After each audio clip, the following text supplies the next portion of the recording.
All right, welcome to episode 25 of Around the Book. After a brief hiatus, we are back. Got a smaller crew tonight. Casey and JT were not able to make it tonight, but they will be back next week. But you got me and Jake tonight. We'll kind of get into a little recap of kind of like our picks from a couple weeks ago, see what we haven't stopped betting. I'm sure. I know I still have picks. Jake, I'm sure you've been making picks.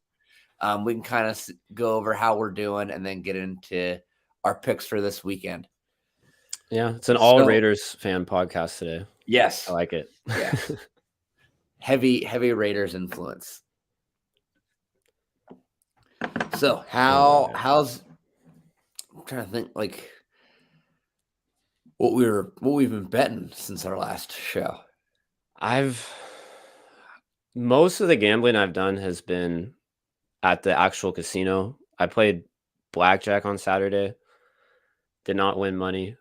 I hit on the Super Bowl. I hit like a 5-leg parlay for about $50, but I think I've hit maybe one like 3-leg parlay since then, but it's been a bit of a cold streak for me. That's right. We haven't had a show since the Super Bowl, have we? Yeah. I had a decent Super Bowl. I came out ahead. The only picks that I didn't hit were the Mahomes exacta on 3 touchdown passes and the 2 Taylor Swift themed bets that I took, the Taylor Swift themed props that didn't have anything to do with Taylor Swift. It was like the one was like they were both predicated on like Travis Kelce scoring, and that didn't happen. But like I picked Mahomes MVP. I hit Chiefs money line and the under. So like the game went about as I expected. I just would have liked to see Kelce score. Did you have the under on 47.5? I took under 47.5. Yeah, I had the over. Yeah. Oh man, that's brutal. That whole last drive. I was thinking, I was looking up to see if there's an extra point. Yeah, and then I was like, no, a field goal there. You needed the Chiefs to tie it with a field goal, and then you needed the 49ers to go down and score a touchdown. Yeah, that's what the over people would have needed. It was the thing is, I thought I did my math wrong. I thought once it went to overtime, I was like, oh man, I'm not getting it. But yeah, it worked out. That was a tough one. Also, I think the last time update on my Finnish politics bet. That's the other one. Yeah, about that. I forgot about that too. So I unfortunately the guy I bet did not win. Javisto lost by I think 3 percentage points. So it was really close. And that was with going with some, I found some polling data after placing that bet that probably would have changed my mind. I didn't realize that.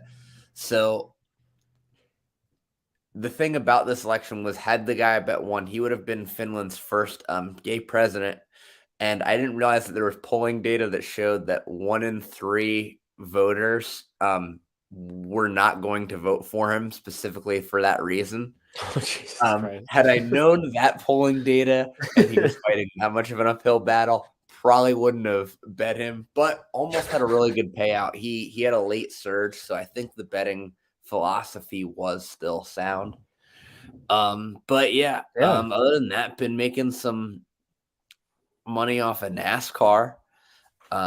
Almost picked the race winner for the second straight week. Last week I took Alex Bowman. He finished second in the Daytona 500, but 2 for 2 in picking manufacturers and teams to win the races.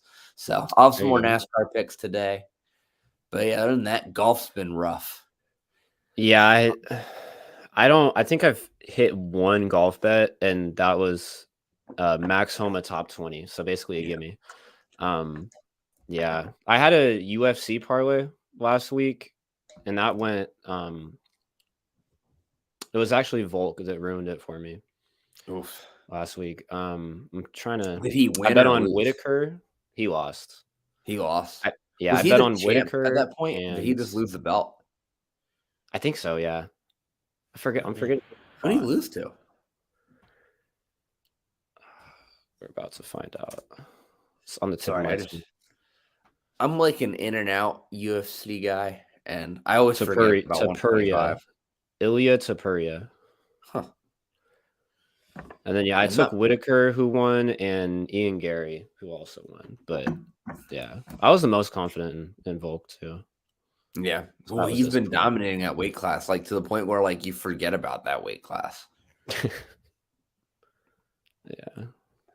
All right. Well, because that's always one, because that's flyweight, right? That's like the one that like. I think so, yeah. That was like the one that Mighty Mouse dominated for years before they traded him. In the worst UFC trade ever. They sent him to ONE FC for Ben Askren, who all he did is get smashed by Jorge Masvidal. I forgot about Ben Askren. The thing is, he was really good in Bellator, and when he got to by the time he got to UFC, he was washed. Like he was just old, and he was never in great shape. Fun fact, actually, Ben Askren came to a wrestling camp I was at when I was in high school. Oh, that's sick. That's yeah, because he was a really good wrestler in college. But yeah, so I'm gonna look for maybe a live. Are you live betting anything? Yeah, I'm looking right now. Yeah, find something. I got my quad NBA. I think NBA is back tomorrow. Oh, the quad box. Let's go. We got Kentucky and LSU's at halftime. That's the perfect time to bet. All right.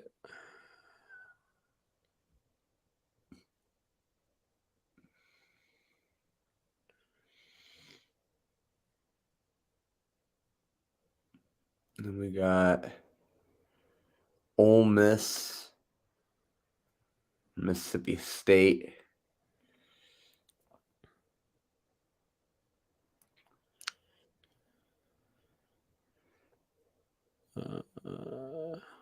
I might bet on Kentucky and LSU. Taking Ole Miss money line. They're getting plus 110 right now, and they're up 4. And then I like that. Nebraska, Indiana. I'm gonna take that Ole Miss money line too. I'm gonna take Indiana plus 11.5 at minus 120. They're they're down 15.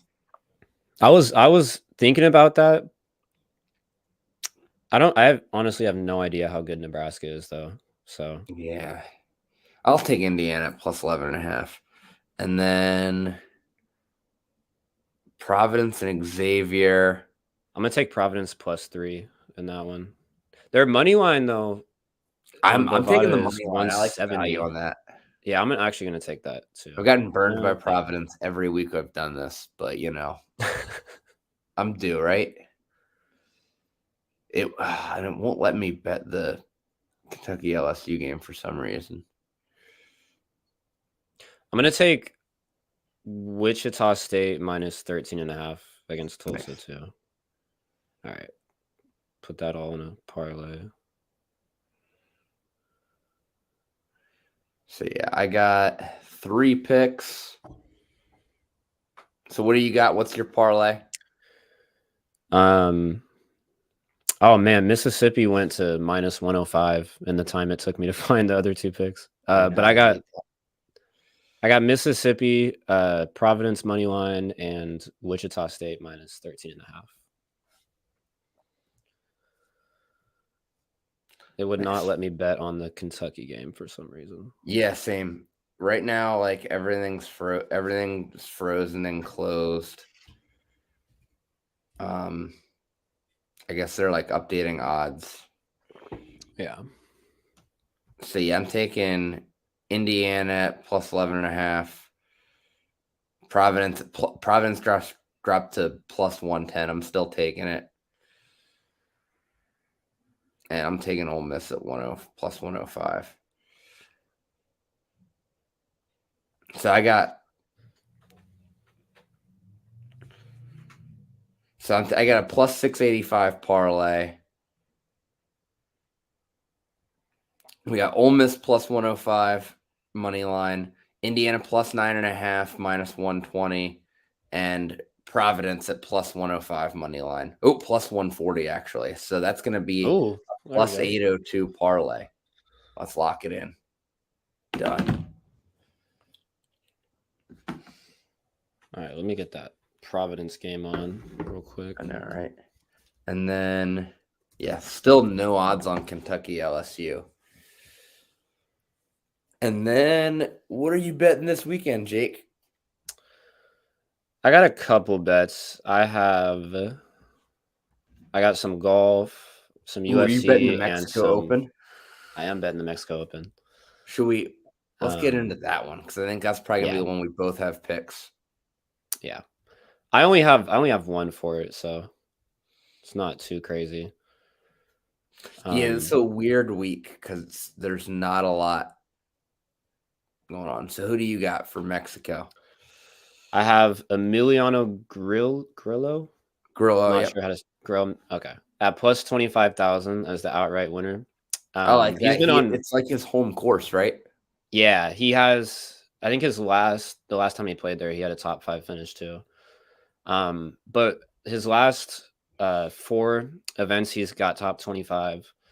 He's been driving the ball well. His irons have been well. He's putting well. He's just on fire. He's playing well. He has been for a month straight, and he's played well at this course before. And I don't know, plus 25,000 for all that feels like pretty good odds to me. But yeah, that's my only bet for the. I like it. So I got 3 picks, and then I parlayed them all together. I got a winner, a top 10, and a top 20. So I actually have Grillo to finish top 20 at plus 130. I do think he'll have a solid finish. That felt like a pretty safe pick to kind of boost the parlay. And then I'm taking one of the few highly ranked golfers in the field this week, Nikolai Højgaard, at plus 190 to finish top 10. He's been playing pretty well. And I think this is kind of a week where I think he can kind of really establish himself as like one of these new top guys. And then my pick for the winner at plus 850, I'm taking Tony Finau. Been playing good golf. He's by far the highest ranked player in this tournament. He's played well at this tournament before. I like his chances. And at plus 850, it's decent value. And parlayed together, that is plus 6,236. Wow. So solid. That's pretty good. Those all feel like kind of safe picks too. Yeah. There's not any that like I'd be a little worried about. Yeah. The only one I'm really worried about is Finau winning outright. Like that's pretty much the only one. Yeah. But yeah, and I mean, and it can't go much worse than my winner pick last week. Last week I bet Justin Thomas to win, and he did not make the cut at Pebble Beach. Or what was it? Or what were the odds on that? Like it was only like plus 1,600 to win outright. He was like one of the. Yeah, that's not that crazy. He was like one of the hot picks, and he didn't make the cut. Yeah, Justin Thomas. Do you know what he shot to not make the cut? He was like even, I think, after 2 holes or after 2 rounds, something like that. And my other pick that missed last week was Tiger to finish top 30, and he withdrew. I took him to win. I felt the vibe, and I took him to win outright, and yeah. Didn't even. Also, next week they're at like I think Palm Beach, is it? Speaking of Tiger Woods, there's a possibility if he qualifies, there's a possibility we could see Charlie Woods next week in his first ever PGA Tour event. He's in the pre-qualifying process. I mean, to be fair, he's only 15. His kid's only 15. Charlie Woods is still very young. But yeah, he has a shot. That makes more sense because that had me thinking he was like early 20s or something. I'm like, there's no way. Okay. And it's weird too. Because that's crazy for being 15 not though. Playing on the junior circuit like at all, really. Like he doesn't really do a lot of like the junior PGA events. he just like plays on his high school team and then does like some like the pro-am tournaments with his dad. Yeah, going from your high school team to a possible PGA event is pretty insane. I know, right? Wild. But like, I don't know if you've ever seen him. He's really good. I've seen some clips of him, but I've never really watched like a full round or anything like that. Yeah, no. I don't like, think yeah, just, anybody like, has, to be honest. But... No, I just mean like I've just seen like what my YouTube Shorts algorithm has given me. So other than golf, what do you got going on this weekend, action wise? I have another UFC parlay. Ooh, for this week, and then I got 2 English Premier League bets. Love it. I'll just get into the UFC. So we got a 3-fight parlay. My first one is between Dos Santos and Altamirano, and this is just over 1.5 rounds. Dos Santos has gone the distance in his last 3 fights, and Altamirano's gone the distance in 5 of his last 6. So that was about all the research I needed for that one. This doesn't even have to go the full 3 rounds. It could just go 2. Yeah, and I like that. That would still hit. I'm not sure what the odds are on that. I forgot to add them on here. I can look them up real quick. But next, I have Manuel Torres to win at plus 115 versus Chris Duncan. Torres has won 8 fights in a row, all by first round knockout, which is pretty insane when I was researching. And at plus 115, these are good odds. I think Chris Duncan's a good fighter, so it'll be, I mean, he's favored for a reason, but Torres is just on a mean streak right now. And those are all in the UFC? Yeah. Let me pull these back up. I was here. I'll do my last pick and then I'll double check on that.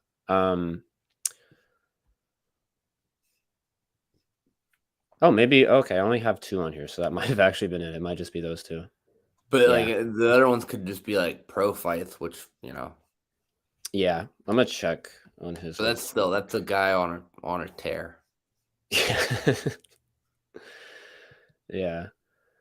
All right. Like that's a guy we don't know how good he is yet. Because so he could very easily stomp this guy, even though the guy he's fighting, even though Duncan is a legit dude. Yeah. You got any UFC bets this week? I do not, but I do have some NASCAR picks. Oh, there you go. That's my other thing that I'm betting this week. Yes. So we are in the what is it called? The Atlanta race. They're at Atlanta this week.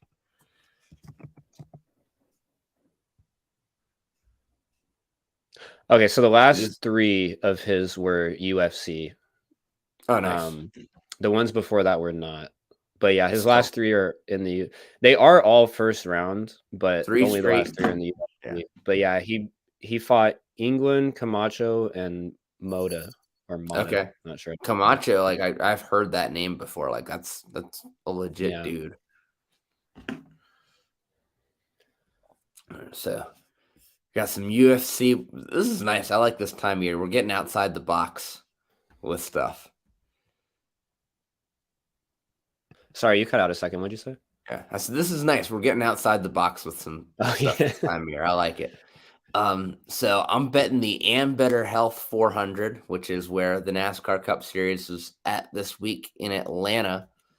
And this one, much like Daytona, recently, the Hendrick Chevys have dominated this track.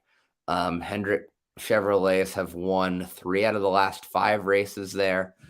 So I'm betting heavy on Hendrick Motorsports. I'm taking Chase Elliott to win outright at plus 1,200. He is one of those recent winners. And the thing with Chase Elliott is, he races there really well. Him and William Byron right now are both at plus 1,200, but Byron just won at Daytona. Whereas Elliott ran really well at Daytona and then kind of faded at the very end of the race.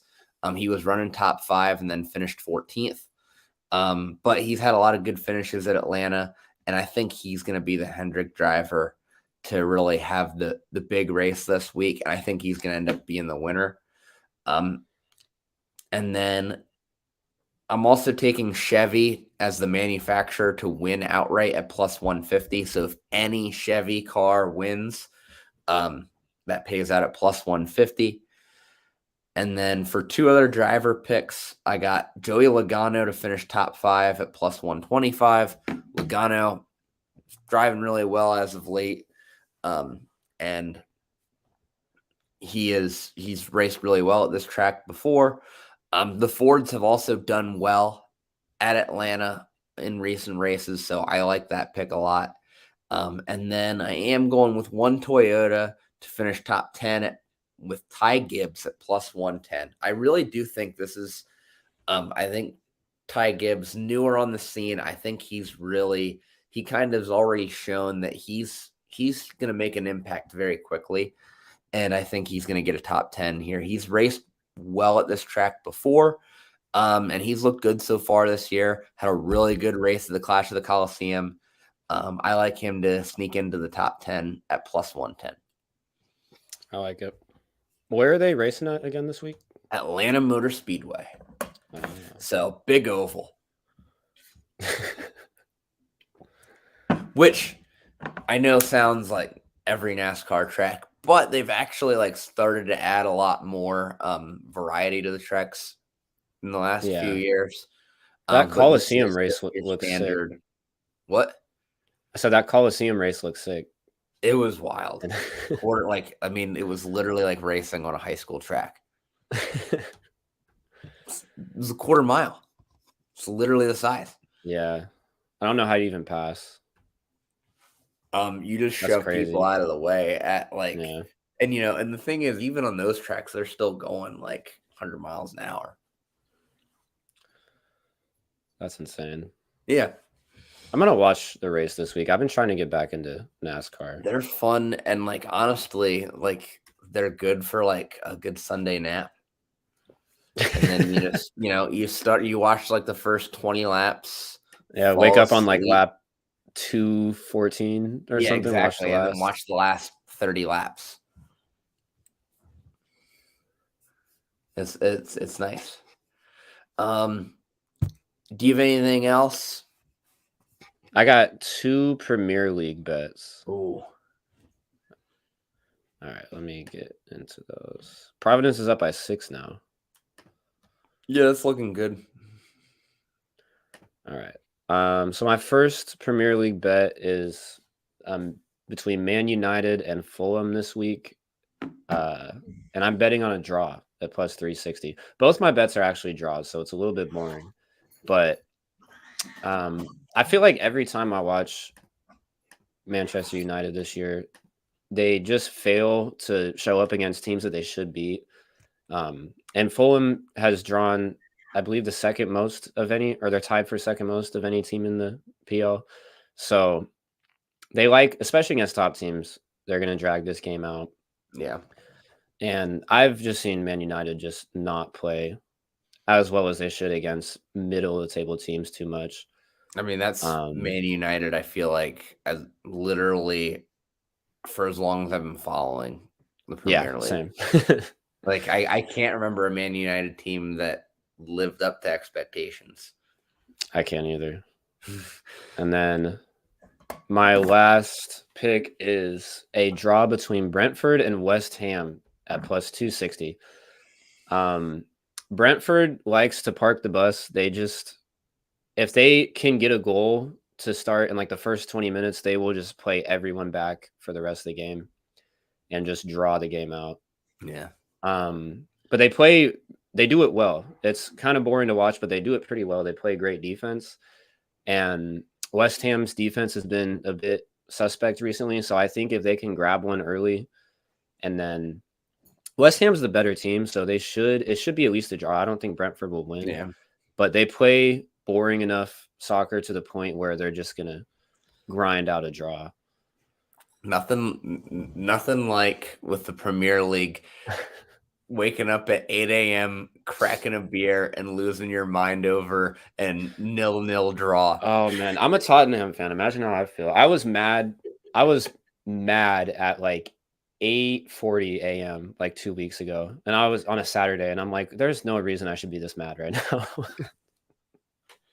Yeah. I have been very apathetic towards the Premier League for like the last year and a half as a Chelsea fan. Yeah. It's been rough. Yeah. I miss Abramovich and his dirty oil money. Yeah, those sanctions killed him.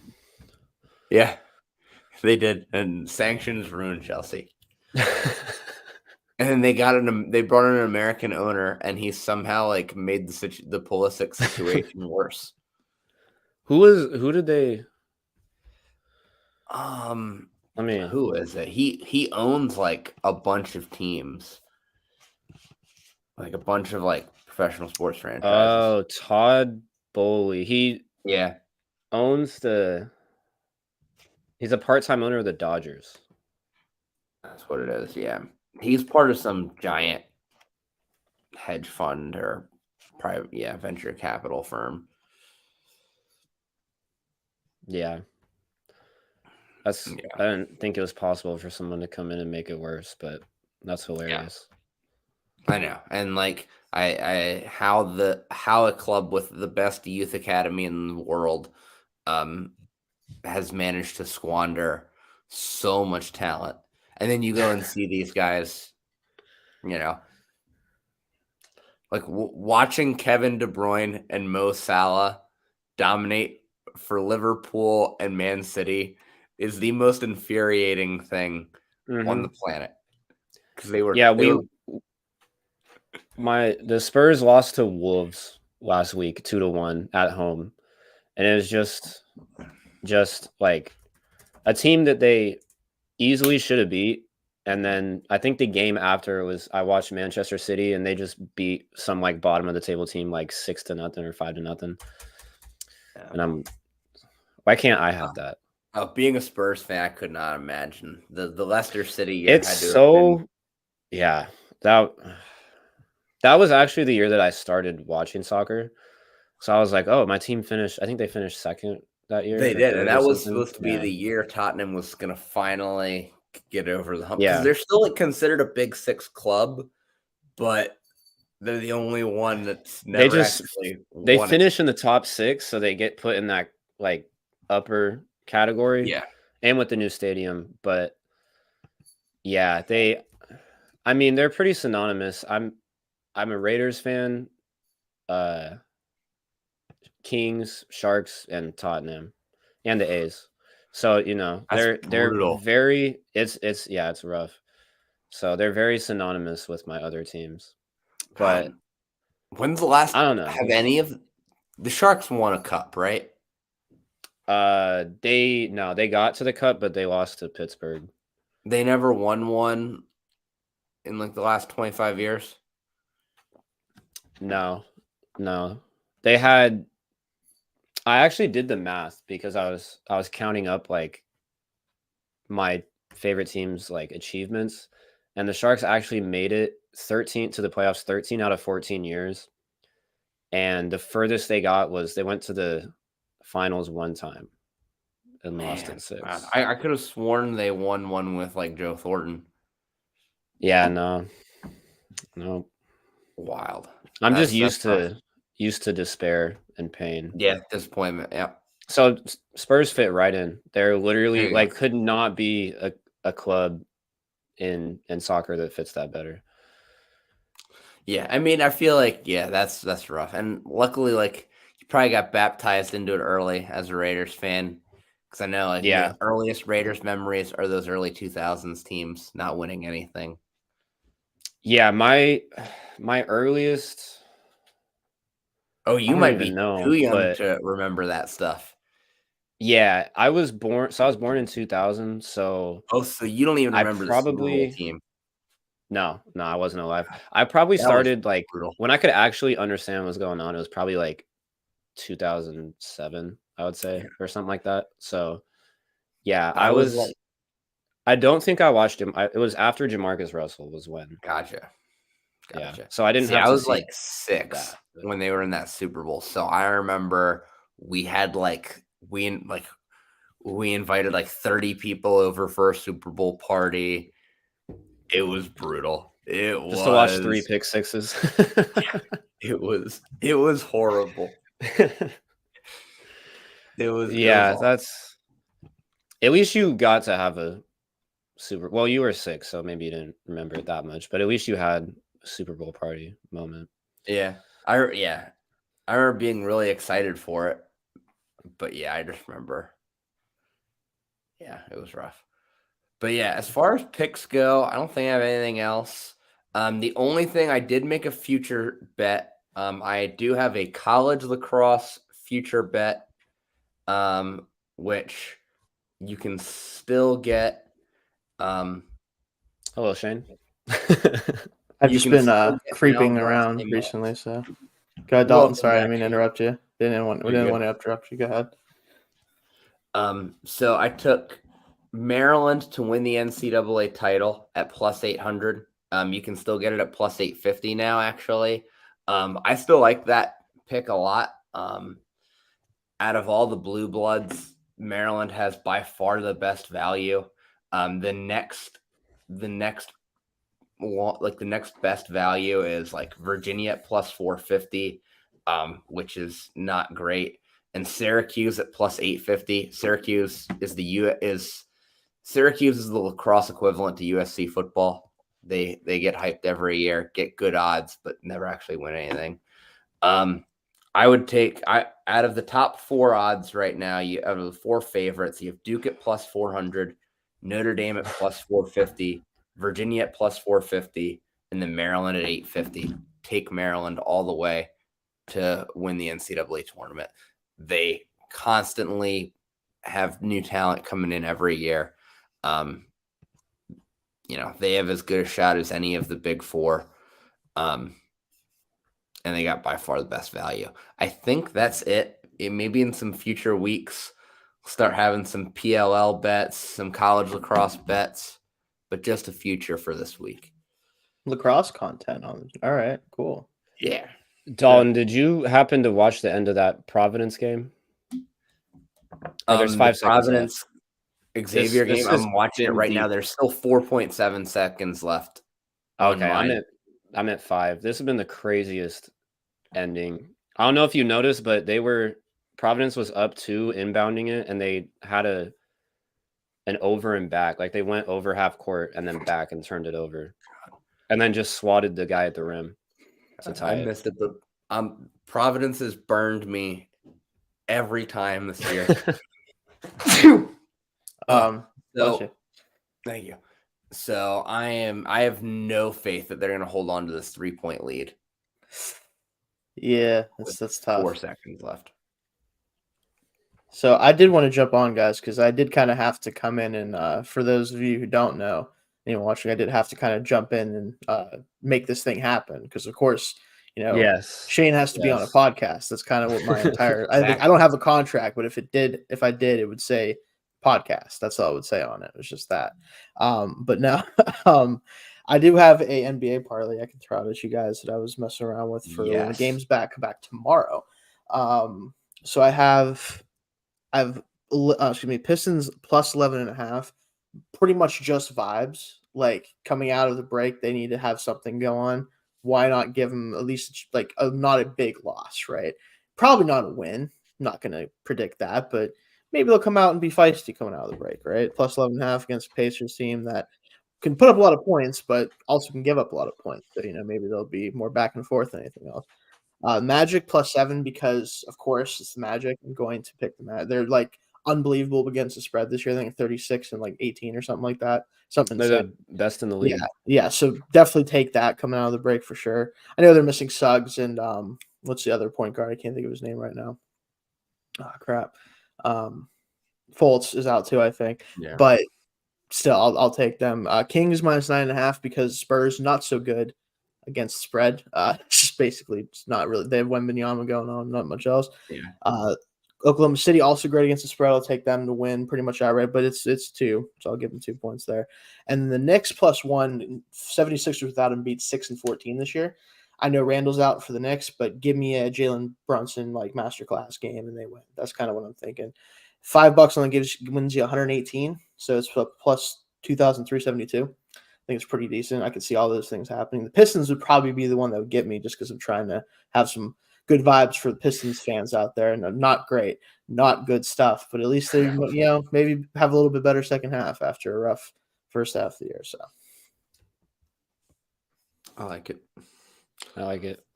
Also, Shane, you were on our Super Bowl show. How did your Super Bowl picks pan out? Well, unfortunately, both defenses made the run game not really important for most of the game. So my Pacheco masterclass line did not exactly happen. I was kind of banking on that happening. Didn't happen at all. So I didn't get much of anything to go on. Personally, I did get the money line, of course, because I did expect the Chiefs to win. Had to do that to Casey, unfortunately. But yeah, other than that, not much going away. I went real hard in the run game direction and did not happen that way whatsoever. just didn't go down. But I went hard in the pass game. That didn't work out either. Yeah, it was just basically weird, bad, but also awesome game at times. It was kind of back and forth. It depends on who you ask. I think it was great, but some people might say it wasn't. It depends, but felt okay. It just, I don't know, because it didn't. I don't think either defense was spectacular. A lot of mistakes. Yeah, it just felt like. I don't know. I feel like neither offense really seemed to have a lot of talent, and unfortunately, I think we got a really good preview of what the NFL is going to look like for the foreseeable future now that we've kind of gotten through because these two teams were the first to really adjust to the fact that everyone's now catching on to. We had all those years of high octane offense. Now everyone's sitting in the shell to curtail that.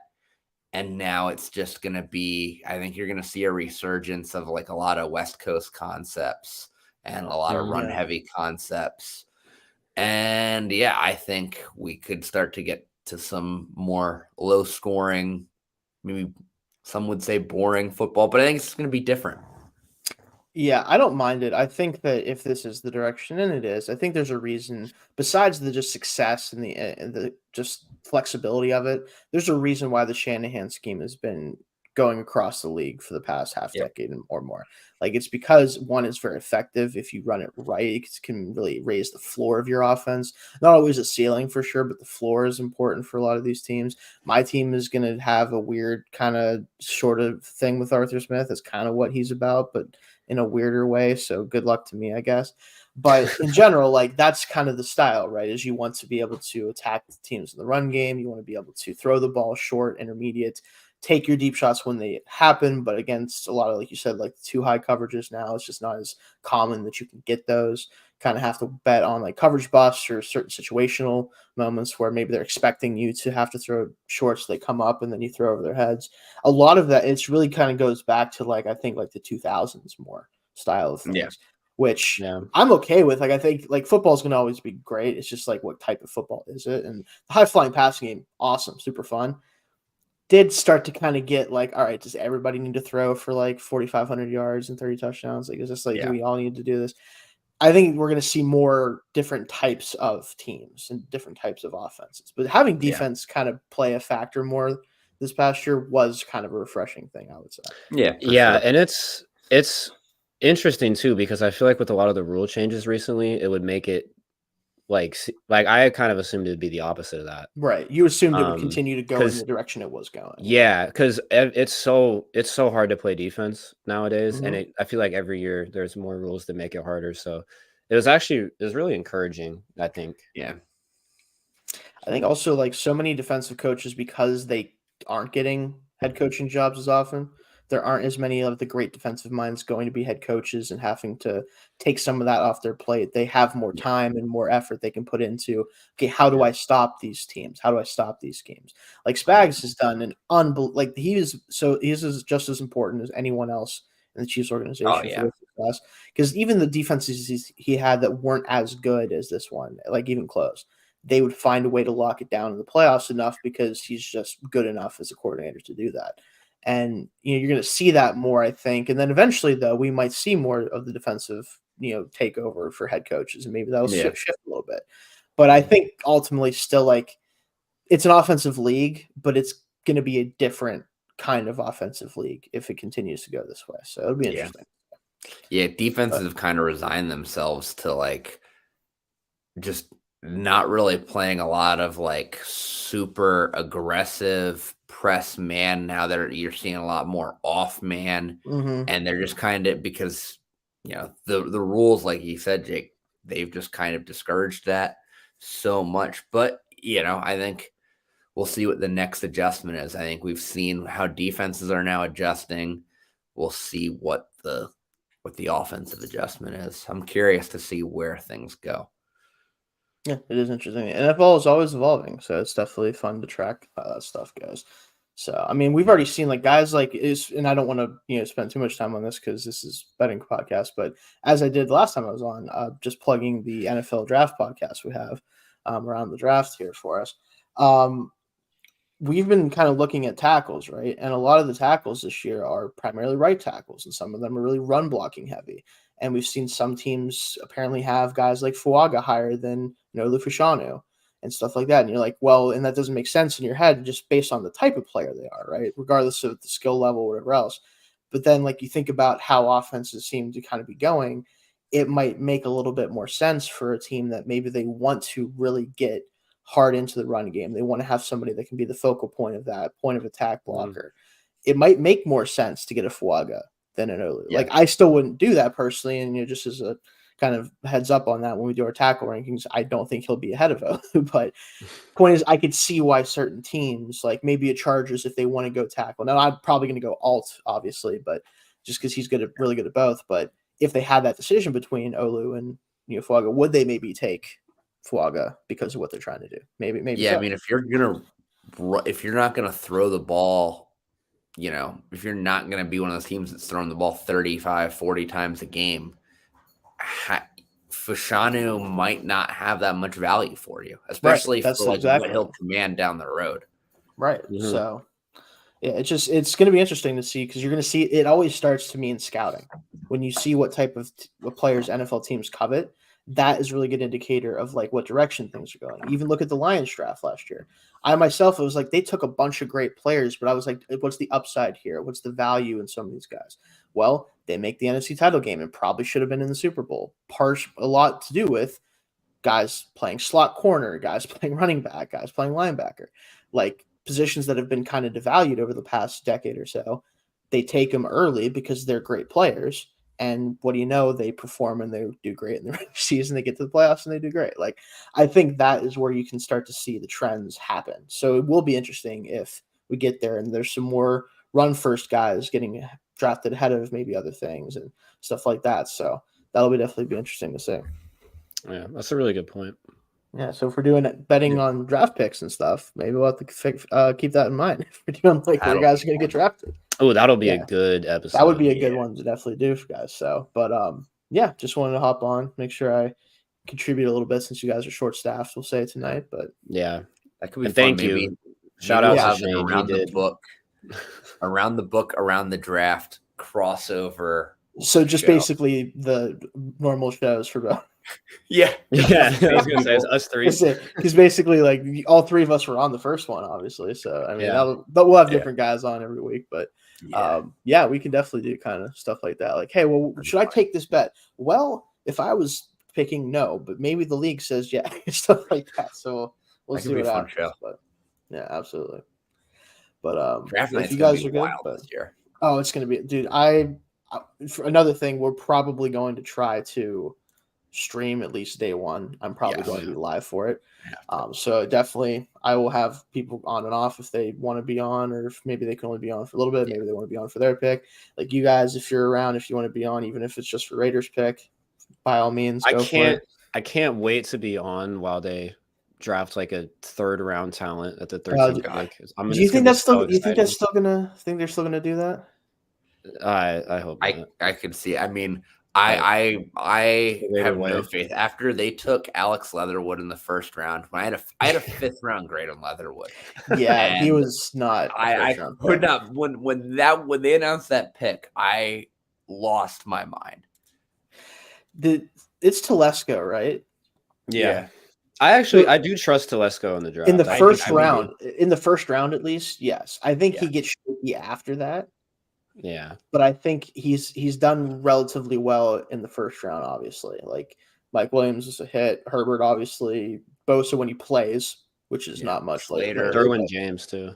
Derwin James again when he plays, maybe needs to lay off the injury prone guys for whatever reason. He keeps doing that, but like talent wise, hits on a lot of the first round. So you guys, and that's what you guys had trouble with is the premium picks for the most part. Yeah, You get we've been Crosby great in the at fourth like round or whatever like it was. Yeah, 3rd through like 6th round picks. They've Oh, actually been pretty Mayock solid. owned the But- day 3 of the draft. it's just disappointing that he got kind of a bad rap when I don't think a lot of that was his Yeah. fault personally. I think it Because was a lot no, of he had no. You could tell that like late day 2 and day 3, those were his guys. Yeah, Groom was like, "Yeah, sure, I got my." Yeah, I don't guys." care about Yeah. the 4th round. Those That's line picks were all Gruden and Tom Cable. Yeah, Yep. it's insane. But yeah, Letting it'll be fun to see. how Letting that goes. Tom Cable have any say on a draft pick is just absolutely insane. The man is Yeah. responsible for taking Brandon Parker in the 3rd round Oh, um, jeez, yeah, Brandon Parker. and so many other horrible ones. I think he was also responsible for the Bruce Campbell pick too, going Ooh. way back. Well, Remember hey, you got Colton Miller. Yeah, Colton Yeah. Miller was the one. That was they the hit one on. he got right. But I mean, like, They- anyone can take they a took him- 6'8" guy that's athletic. You know, it's kind of. Yeah, they took him right in front of Derwin James, Mhm. and I remember being pretty upset that they didn't take Derwin James, but Miller actually turned out to be Yeah, he's and pretty he solid. So plays a lot too, which is Yeah. a big part of it. yeah, Unfortunately for Yeah. Derwin James, but yeah, All right. I think that's it. Don't really have any other other college basketball games wrapping up anytime soon. I think we both hit on Providence though, Jake. yes. did you guys hit Providence? Nice, Yes. okay. There you go. Ole Miss is losing by 1. Yeah. Ooh. And got I took wild. Wichita State plus 13.5, and they're beating Tulsa by 22. So I'm going to Ooh. consider that. I like that. Yeah, I took Indiana at plus 11.5. They're down 12 to Nebraska right now with 2 minutes left. Is Nebraska Ooh. like good That's this year? They seem. I feel like I've seen them like upset some teams this year. I think they're okay at least, aren't they? I thought they were decent. I know they almost beat Wisconsin I earlier. thought they- I Back thought when they were Wisconsin was decent. like top. I think they were top 10. Yeah, Nebraska. I mean, yeah, 18-8. So, Yeah, they're 8-7 in the Big Ten. Yeah, so which I not mean, Big bad. Ten is tough. So Yeah, it's deep. Yeah. yeah, as I'm writing for Penn State now, gonna maybe do some basketball stuff, and I'm like, hey, I see some of the scores. I'm like, oh, you guys, not so good, but you know, it is what it is. All right. I think we're good to wrap up. Kind of a Yeah. shorter show this week. You know, we'll be back with the normal crew next week. Get into some more picks. But yeah, I think that's it. Anything from you guys? No, it was a good episode. Pretty solid for just us two, I would say. Yeah. Just glad you guys were Thanks able for to helping help us outside the out, box. Shane. Yeah, no Yeah, problem. big shout out to Shane. Again, Yeah. podcast guy. I might as well just throw it in my title, in the chat. But Yeah. All right, well, that's Yeah, what you guys catch. want to do. Yeah, Yeah. we can get out of here then if you guys are good to go. I think we're good. Feel free. Make sure you guys catch Shane and Jake on Sunday for Around the Draft too. Yeah, Oh, and Sunday- Saturday we're hoping to bring back the NFL show Saturday this week There too. we go. So Yeah. you might see us there too. So keep that in mind. But You get your NFL fix this weekend. absolutely, ATB. every Saturday and Sunday. Here we go. All right. See you guys. See it.